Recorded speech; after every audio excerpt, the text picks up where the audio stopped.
Minister for aviation جی خواجہ سعد صاحب. شکریہ جناب چیئرمین. بسم اللہ الرحمن الرحیم. یہ بالکل درست کہا ہے آنریبل ممبر نے, یہ بڑا اہم معاملہ ہے. یہ 4 اضلاع ہیں جن کے درمیان کوئی روڈ کنیکٹیوٹی نہیں ہے اور لوگوں کو ایک دریا کے اندر سے, ریور بیڈ سے گزرنا پڑتا ہے. میں وہاں پہ پیدل سفر بھی کیا اور ہیلی کے ذریعے بھی پچھلے ٹینیور میں ہم گئے تھے. زیارت وال صاحب میرے ساتھ تھے, بالکل ٹھیک کہہ رہے ہیں. اور یہ انیشیٹو ہمارا ہی تھا. اس وقت ہم نے وہاں کوئٹہ بیٹھ کے یہ پرائم منسٹر نواز شریف کی موجودگی میں فیصلہ کیا تھا. سر مسئلہ یہ ہے کہ یہ 250 کروڑ روپیہ تقریباً اس پہ خرچ ہوا, 2.5 ارب روپیہ. تبھی تقریباً 90% کام کمپلیٹ ہو گیا تھا. لیکن اس میں بلیم گیم میں پڑھا نہیں کرتا, نہ میں نے پڑھنا ہے.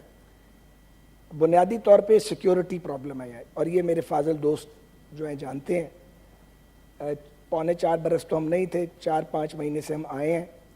میں نے آئی جی ریلویز کو کہا ہے کہ وہ کور کمانڈر صاحب سے اور آئی جی ایف سی سے بات کریں, کیونکہ 134 کلومیٹر کا ٹریک مکمل ہو چکا ہے.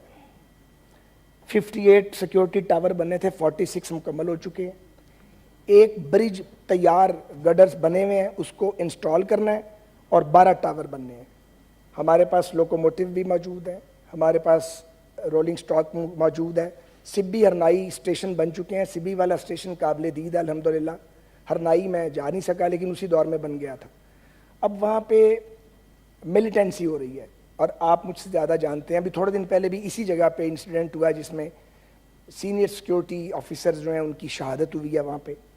تو جب تک سیکیورٹی کلیئرنس نہیں ملتی یہ مکمل نہیں ہو سکتا. تو ہماری ایشورنس کا کوئی فائدہ ہوگا نہیں, کیونکہ این ایل سی کو کام بھی اسی لیے دیا گیا تھا, اور این ایل سی کے علاوہ آپ جانتے ہیں کوئی اور یہ کام کر بھی نہیں سکتا تھا, کوئی اور آنے کے لیے بھی تیار نہیں تھا. Heads of two N L C people, انہوں نے اس دور میں ہسٹوریکل کام کیا. اور سر یہ 10 برج تھے, صرف ٹیررسٹ اٹیک نہیں ہوئے تھے. وہ جو دریا ہے وہ جو گزرتا ہے وہاں سے بیچ میں سے, وہ جب فلڈ آتا ہے تو وہ اس کے پشتے اڑا دیتا ہے. سو اس کے پشتے بھی ٹھیک کیے, اس کے سارے برجز بھی بنا دیے. اب یہ کوئی 7-8% کام باقی ہے, لیکن سیریس سیکیورٹی کنسرن ہے. ہم انگیج کر رہے ہیں سیکیورٹی کے وہاں پہ متعلقہ لوگوں کو. جو ہی کلیئرنس ملی ہے تو 3 مہینے کا کام بھی نہیں ہے, تو وہ ٹرین چلے گی. ٹرین چلنی چاہیے, وہاں کا فنڈامنٹل رائٹ ہے. وہاں پہ کول مائن کا بہت بڑا بزنس ہے, وہ متاثر ہو رہا ہے. لوگوں کی آنے جانے کی جو ان کو تکلیف ہے بے پناہ ہے, اور یہ بالکل ہم ان کے ساتھ ہیں. یہاں پہ اتفاقاً مجھ سے پہلے سواتی صاحب تھے, ہمارے دوست ہیں, وہ بھی منسٹر رہے ہیں, انہوں نے بھی ایفرٹ کی ہوگی, ہم بھی ایفرٹ کر رہے ہیں. جو ہی سیکیورٹی کلیئرنس ملے گی ہم وہاں پہ کام شروع کروا دیں گے. جناب چیئرمین, اور بھی 1-2 باتیں پی آئی اے. جی پلیز کریں. جی آپ پہلے بات کرنا چاہتے ہیں؟ نہیں جی آپ کریں سر, وہ بعد میں کریں. جی اچھا. یہاں پہ کل مجھے بتایا گیا ہے کہ میاں رضا ربانی صاحب نے پی آئی اے اور روز ویلٹ کے حوالے سے نکتہ اٹھایا تھا. بہت شکریہ میاں صاحب کا, انہوں نے موقع فراہم کیا کہ میں آپ کی خدمت میں اس معزز زبان کے سامنے حاضر ہو کے تو اس کی وضاحت کروں. جہاں تک تعلق ہے روز ویلٹ ہوٹل کا, 1050 کمرے پر مشتمل ہوٹل ہے. 100 سال سے زائد اس کی ایج ہے, اور یہ حکومت پاکستان نے ایئر مارشل مرحوم نور خان کے دور میں پی آئی اے نے اس کو, پہلے تو یہ تھوڑا سا شیئر تھا, الٹیمیٹلی یہ سارا خرید لیا گیا. اور اس کی مارکیٹ ویلیو کا مجھے ایگزیکٹ اندازہ نہیں ہے, لیکن بتایا جاتا ہے $1 ارب سے اوپر ہوگی. تو میں یہ بالکل ذمہ داری سے بیان دے رہا ہوں, اس کو بیچا نہیں جا رہا, اس کو فروخت نہیں کیا جا رہا, اسے فروخت کیا نہیں جانا چاہیے. یہ اصولی طور پہ آنے والی نسلوں کے لیے اس ایسٹ کو ویلیو ایڈیشن کے ساتھ چھوڑ دینا چاہیے. اس کے بے پناہ مسائل ہیں وہاں پہ بڑی طاقتور یونین ہے. اس یونین نے تگنی کا ناچ نچایا ہوا ہے, اور وہ وہاں کی جو اتھارٹیز ہیں وہ بھی ان کو سپورٹ کرتی ہیں. ان کو ہم نے انگیج کیا ہے. اگلا پرابلم یہ ہے, لینڈ مارک کمیشن میں جا رہا تھا. اگر یہ لینڈ مارک کمیشن میں نوٹیفائی ہو جائے لینڈ مارک, تو آپ ہاتھ نہیں لگا سکتے, اور پراپرٹی کی ویلیو ایک دم ڈکریز کرے گی. تو اس کا سلوشن ہم نکال رہے ہیں, سوچ رہے ہیں اس پہ.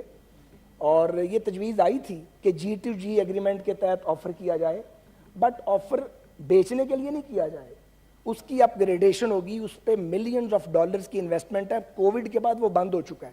اب اگر اس نے چلنا ہے تو چلانے کے لیے بھی بڑی ہیوج انویسٹمنٹ چاہیے. تو اس کو سوچا جا رہا ہے, بٹ اس کا ریئل سولوشن یہی ہے. اور پچھلی کیبنٹ کا, جو پچھلی حکومت کی کیبنٹ تھی, اس کا فیصلہ بھی ہمارے سامنے ہے. ہماری رائے یہ ہے کہ اس کا وہ فائنینشیل ایڈوائزر مقرر کر کے اس کا کوئی ایسا راستہ نکالا جائے کہ لانگ ٹرم جے وی میں ہم جائیں. اس کو ہم 45 یا 49 سٹوری تک لے جا سکتے ہیں, ابھی وہ 19 منزلہ ہے. تو اس کے نتیجے میں پاکستان کو بھی وہ ریونیو ملے گا, جو بھی کوئی جے وی میں آئے گا اس کو بھی فائدہ ہوگا, اور یہ پراپرٹی بھی محفوظ رہے گی. اس حالت میں ہم اب کوشش کر رہے ہیں, ابھی یہ فائنل نہیں ہوا, کہ کچھ پیسے اگر مل جائیں تو اس کے 300-350 کمرے آپریشنل کر دیے جائیں, تاکہ وہ چل پڑے, اور اس سے وہ جو یونین کی سارٹ آف بلیک میلنگ ہے, سچی بات ہے, اس سے بھی پاکستان بچ جائے, اور کچھ جو ایکسپینس ہے وہ بھی بیر ہونا شروع ہو جائے. جہاں تک پی آئی اے کا تعلق ہے, تو پی آئی اے کا کوئی حصہ بیچنے کی کوئی تجویز زیر غور نہیں ہے. اور پی آئی اے پہ بھی میں عرض کروں, میرا زیادہ تجربہ نہیں ہے, 3-4 ماہ کی بات ہے, زیادہ تجربہ کار لوگ یہاں موجود ہیں. میں نے 4 ماہ میں یہ جناب محسوس کیا ہے کہ پی آئی اے کا ٹرن اراؤنڈ ممکن ہے, اور پی آئی اے کے ٹرن اراؤنڈ کے لیے سرکار سے کسی بیل آؤٹ پیکج کی ضرورت نہیں. لیکن آپ پی آئی اے کو 4 سال دیں, لیکن جو آپ نے ایویشن پالیسی بنائی ہے, اب یہ ذرا دل خراش بات ہے. بلیم گیم تو آسان کام ہے, تم نے یہ کیا, میں نے یہ کیا, تم غدار ہو, وہ چور ہے, فلاں, یہ کہتے رہیں, جو منہ میں آئے کہتے رہیں, لیکن ذرا کبھی اپنا ٹٹولیں اپنے آپ کو. یہ کیا ایویشن پالیسی بنا گئے ہیں, جس میں لوکل ایویشن انڈسٹری بیٹھ گئی ہے, پی آئی اے کا بھی بھٹا بیٹھ جائے گا, اور کس طریقے سے اس پریشر کو ہم لے رہے ہیں. اب ہم اس میں سیف گارڈ ڈالیں گے انشاءاللہ, اللہ تعالیٰ نے موقع دیا تو ضرور, لیکن پی آئی اے کی امپروومنٹ ہو رہی ہے, اور نئے ایئر کرافٹ بھی بیچ میں آ رہے ہیں. فائنلی آپ کو 3-4 سال کے بعد آپ کو جانا پڑے گا پرائیویٹ پبلک پارٹنرشپ پہ, جیسے پوری دنیا گئی ہے, آج نہیں. تو جب نیا الیکشن ہوگا, نئی حکومت آئے گی, وہ فیصلہ کرے گی. ہم اس ٹینیور میں ہماری کوشش یہ ہے کہ ہم پی آئی اے کو اس کے قدموں پہ کھڑا کریں. مجھے 1-2 باتیں اور کرنی ہے, متنازع نہیں کروں گا. بہت شکریہ جناب چیئرمین. جناب چیئرمین, میرے بھائی ہیں آغا کامل صاحب, ہم کٹھے ان کے پرنٹنگ پریس پہ چائے پیا کرتے تھے ایئرز بیک. میاں نواز شریف صاحب سے ہم ناراض ہو گئے تھے, جنیجو صاحب کے ساتھ تھے, تب بھی ہم کٹھے تھے. تو میں ان کی باتوں کا, وہ بیٹھے بھی ہوتے تو جواب دے نہیں سکتا. تعلق اتنا ہے کہ جس کا بیان نہیں کیا جا سکتا, اس پہ رائے میں بھی بات نہیں کر سکتا. یہاں بڑے سینئر پولیٹیشین بیٹھے ہیں. ایک بات آپ لکھ لیجئے, فارغ آپ ہمیں نہیں کر سکتے اور ہم آپ کو نہیں کر سکتے. ہم سب سیاسی حقیقتیں ہیں. ہم نے بھی بڑا زور لگایا تھا پیپلز پارٹی کو فارغ کرنے کے لیے, ہم سے تو فارغ نہیں ہوئی, اخیر سے صلح کر لیتے. تو بھیا بات یہ ہے, پبا پار بھی آپ زور لگا لیں, پی ایم ایل این کو, پیپلز پارٹی کو, ریجنل پولیٹیکل پارٹیز کو, کسی کو, جے یو آئی کو, باقی جماعتوں کو, نیشنلسٹ پارٹیز کو فارغ نہیں کر سکتے.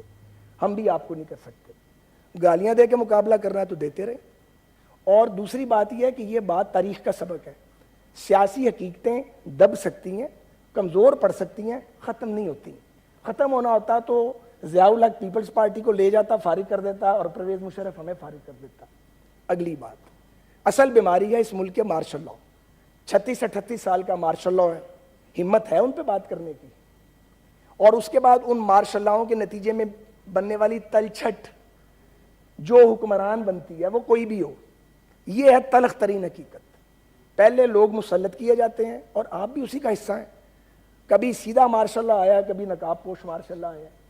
اب بات ہے کہ اگر سیم پیج پھٹ گیا ہے, ہم نے نہیں پھاڑا, ہمارا یقین کریں چیئرمین صاحب کوئی قصور نہیں ہے. سیم پیج پھٹا ہے, آپ نے کیا کیا, کیا ہوا, ہمیں معلوم نہیں ہے. ہماری استدعا یہ ہے کہ آخری بات, جمہوریت کو کوئی باہر سے کمزور نہیں کرتا. جمہوریت کی ٹانگیں ہم توڑتے ہیں سارے مل کے, ایک دوسرے کے منہ کالے کرتے ہیں. جب ہم جیلوں میں ڈالتے ہیں بے رحمی سے اور پھر مذاق اڑاتے ہیں, کچھ شرم آتی ہے ہمیں چیئرمین صاحب؟ نہیں آتی. یہاں پہ ان کے ایک صاحب گرفتار ہیں, میں نے تو ایک لفظ نہیں بولا ان کے بارے میں. میں ابھی علی بھائی کو یہ بات بتا رہا تھا, آپ کے پاس بیٹھے. گزارش یہ ہے کہ جب کوئی جیل جاتا ہے تو اس پہ بغلیں نہیں بجانی چاہیے, کوئی بھی ہو. خوش بھی نہیں ہونا چاہیے, کیونکہ باری تو سب کی آنی ہے. تو باری جب ہماری آ رہی تھی, ہم یقین کریں نہیں چاہتے آپ کی باری ہے, ہم بڑی تکلیف کاٹ کے آئے ہیں. آپ نے ہمیں چور بنایا, اس سے پہلے غیر مسلم بنایا, آج کل ہم غدار کہلاتے ہیں. یہ غداری کے سرٹیفکیٹ سیاسی جماعتیں اس ملک میں کبھی نہیں دیتی تھی. غداری کے سرٹیفکیٹ مارشل لاء لگانے والے دیا کرتے تھے. یہ پہلی پولیٹیکل پارٹی دیکھی ہے جو دوسروں کو غدار کہتی ہے.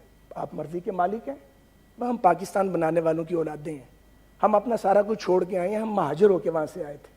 پاکستان میں رہنے والے لوگوں نے ہمیں سینے سے لگایا, ہم ان کے احسان مند ہیں. لیکن آپ غدار کہنا چاہتے ہیں تو کہتے رہیں, لیکن آپ ہم میں سے جو, میں آپ کو غدار کہوں, میں جمہوریت پہ حملہ کروں گا. آپ غدار ہمیں کہیں گے, آپ جمہوریت پہ حملہ کریں گے. کیونکہ ہم تو ایک دوسرے سے سلام نہیں لے سکتے, ہم تو ایک دوسرے سے مکالمہ نہیں کر سکتے. جناب چیئرمین, جو سیاستدان ڈائیلاگ نہیں کر سکتا, جو سیاستدان اپنے سیاسی مخالف سے بات نہیں کر سکتا, جو سیاستدان اپنے مخالف کی شکل دیکھنے کا روادار نہیں ہے, وہ کچھ بھی بن سکتا ہے, سیاستدان نہیں بن سکتا. پولیٹیشین وہ ہے جو سب سے بات کرے, سب سے انٹریکٹ کرے. تو بھائی جان, آپ سے ہم فارغ نہیں ہوں گے, اپنی غلطی سے ہو سکتے ہیں, پھر بھی کتنے فارغ ہوں گے, 2-4 قدم پیچھے ہو جائیں گے.